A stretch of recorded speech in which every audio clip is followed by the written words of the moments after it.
bom dia. As queimadas sempre preocuparam as autoridades do Maranhão. É que a gente fica se revezando entre os primeiros lugares no país inteiro. Ou a gente está em terceiro, a gente está em segundo, a gente está em primeiro. Agora, por exemplo, estamos em segundo lugar em queimadas no Brasil inteiro. O que tem sido feito ao longo do tempo para que esse problema seja resolvido ou pelo menos diminuído? É sobre isso que nós vamos conversar no programa de hoje e quem veio conversar comigo para dar mais detalhes sobre essas operações e essas medidas que estão sendo tomadas foi o Tenente Coronel José Lisboa, que é coordenador dos programas sociais do Corpo de Bombeiros do Maranhão. Bom dia. Bom dia, Elda. Bom dia a todos que acompanham o programa. É sempre um prazer estar aqui conversando um pouquinho sobre o trabalho do Corpo de Bombeiros. E é um prazer meu recebê-lo sempre. Esse problema das queimadas, a gente pode dizer que é uma coisa que acontece todos os anos, a gente já falou aqui outras vezes, mas todos os anos ele vai acontecer novamente. Aí a gente fica se perguntando por quê. Não foram tomadas medidas preventivas, esse é um problema de difícil resolução. O que acontece, Tenente?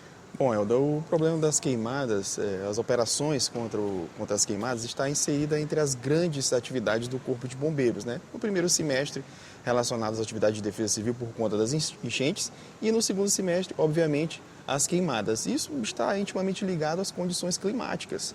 Então, é natural, né, que o estado do Maranhão ele enfrente, como outros estados do Brasil, esse período de estiagem, onde a gente tem as condições de baixa umidade relativa do ar, dos ventos fortes, das altas temperaturas, que, obviamente, vão impactar nessas condições para as queimadas. É importante também a gente sempre destacar que o Maranhão ele tem uma grande extensão territorial. Nós estamos no segundo estado maior da região Nordeste. Então, inserido em um local, né, em uma região onde tudo é propício. Mas nós não cruzamos os braços e nós realizamos essa atividade de combate com estratégia para a gente minimizar essa situação. E você diria que, assim, ao longo do tempo a gente tem dado conta desse recado, quer dizer, tem minimizado essa situação? Porque vocês, de alguma forma, já sabem como a coisa vai se processar, como é a logística, vamos dizer, das queimadas, né? Vocês já sabem onde acontece, vocês já sabem quando acontece. Ao longo do tempo, ele tem sido diminuído?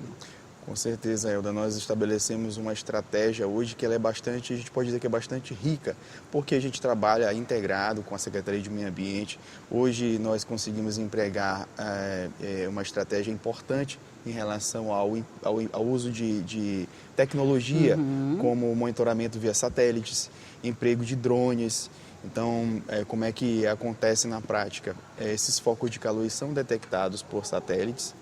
Nós fazemos a leitura onde há essa maior concentração, já empregamos um efetivo nesses locais onde há essa zona crítica e nós utilizamos drones para fazer a verificação, né, do verdadeiro perigo daquela região, se realmente o foco de calor está trazendo um incêndio, se realmente está havendo um descontrole e as nossas equipes vão realizar o combate.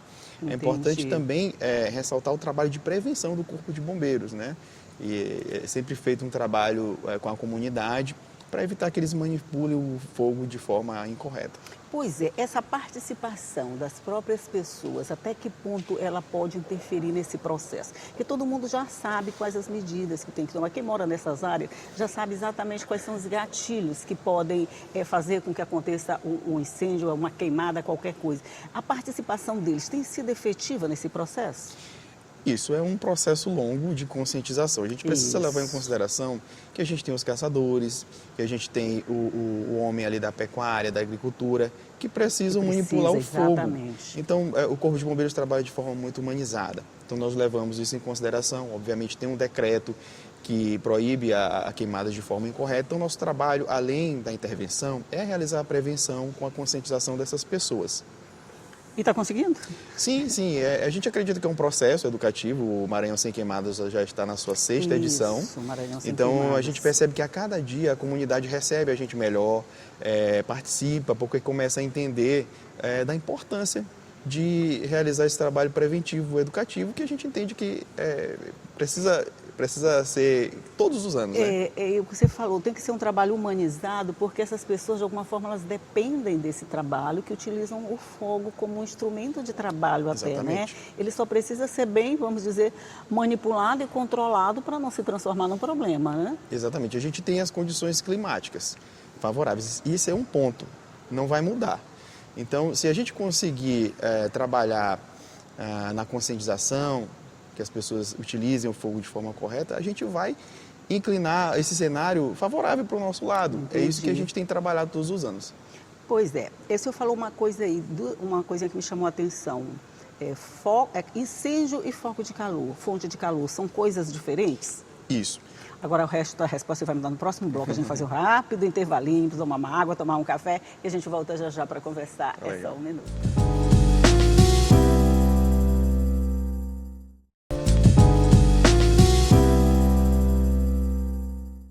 Já estamos de volta conversando aqui sobre as queimadas no Maranhão e a preocupação das autoridades com esse problema que vem se agravando ao longo do tempo e das medidas que estão sendo tomadas para contorná-lo. Eu estou conversando aqui com o Tenente Coronel José Lisboa, que é coordenador dos programas sociais do Corpo de Bombeiros do Maranhão.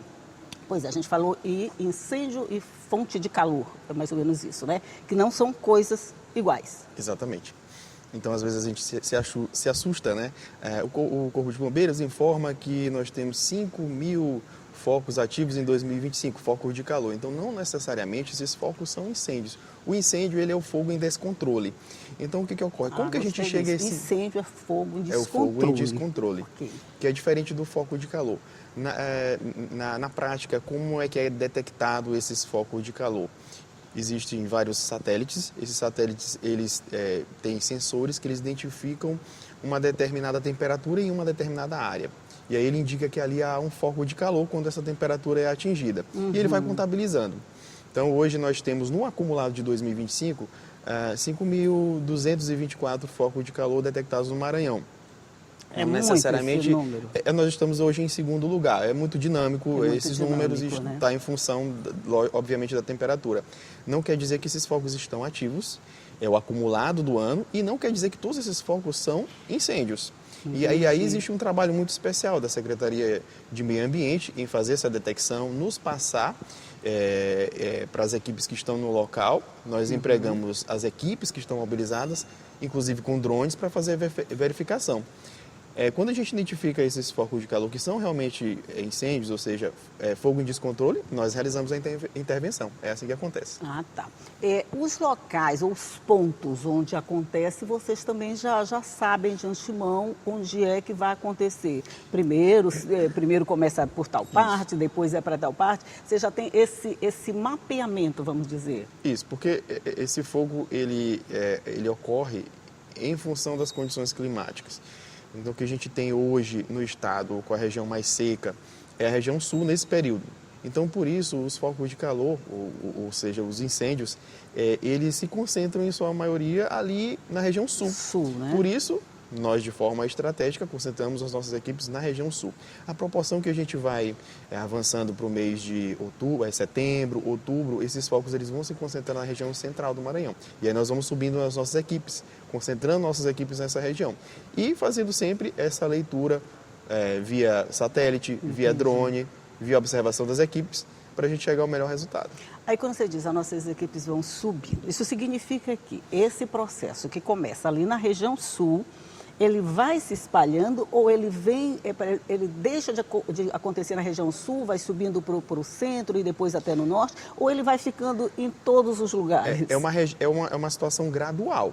Não quer dizer que nós não temos bombeiros em todo o estado, nós temos bombeiros em todos os estados, mas nós concentramos de forma inteligente, de forma estratégica, na região sul para combater a maior quantidade de focos. Sim, eu falo no seguinte problema. Por exemplo, a gente está com os focos principalmente hoje na região sul. Sim. Daqui a uns meses ele vai diminuir, é gradual. Ele vai diminuir e diminuindo. vai para outra região, é isso que eu queria saber. Ele não fica intenso em todas ao mesmo tempo. Não. Existe uma dinâmica que é de acordo com as condições climáticas. Em outubro, nós começamos a observar as primeiras chuvas na região de Imperatriz, Balsas. Então, essa chuva ela vai umidificar mais a vegetação e vai deixar mais a condição mais desfavorável para a propagação do fogo. A chuva, nesse caso, é uma grande aliada, né? Com certeza. Obviamente, não é à toa que a maioria do Brasil enfrenta esse período de difícil combate por conta da estiagem. Então, são condições naturais. Enquanto a chuva é uma grande aliada, os ventos são o inimigo número 1. Exatamente. Os ventos, eles oxigenam o fogo, né? Então, quando a gente tem esses ventos fortes, A gente observa muito aqui na região litorânea, né? Principalmente lá no finalzinho de outubro, ali onde a gente tem a condição mais severa por conta daquela vegetação mais seca. Então a gente observa muitas queimadas aqui nessa região litorânea por conta dos ventos, mas também em todo o estado. Uma ponta de cigarro pode causar mesmo muito estrago? Pode sim. Em condições favoráveis, né, de vento forte, vegetação bem seca, pode sim. Por isso vale o alerta, nada de jogar ponta de cigarro na beira da estrada, porque pode não acontecer nada, mas pode ser sim, acontecer tudo. Causa de um grande incêndio. Todo grande incêndio ele pode acontecer de uma pequena fagulha. Então é importante a gente redobrar a atenção. Nunca começa grande, não, né? Pode acontecer grande também, é mais difícil. Imagina uma explosão, já começou grande. Já começou grande. Mas normalmente acontece de pequenas coisas, né? Em casa, em vegetação, às vezes um braseiro esquecido. Então vale a regra, redobrar a atenção quando o assunto é fogo. Então, de final de julho até o começo do ano, vocês ainda têm muito trabalho pela frente. Temos muito trabalho. Então, eu espero que vocês tenham bastante sucesso nesse trabalho todo, que esse empenho de vocês seja recompensado, que a gente saia desse lugar nada honroso de primeiro, segundo, terceiro lugar. E agradecer agora a sua participação, que o nosso programa foi curtinho hoje, mas não vai faltar a oportunidade da gente conversar mais sobre esse trabalho que vocês desenvolvem nesse combate às queimadas no Maranhão. Obrigado, Elda. Obrigado a todos.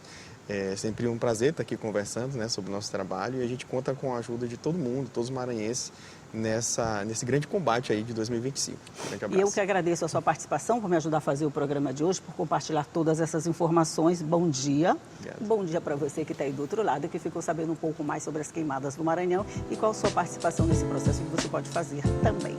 Tchau e até a próxima.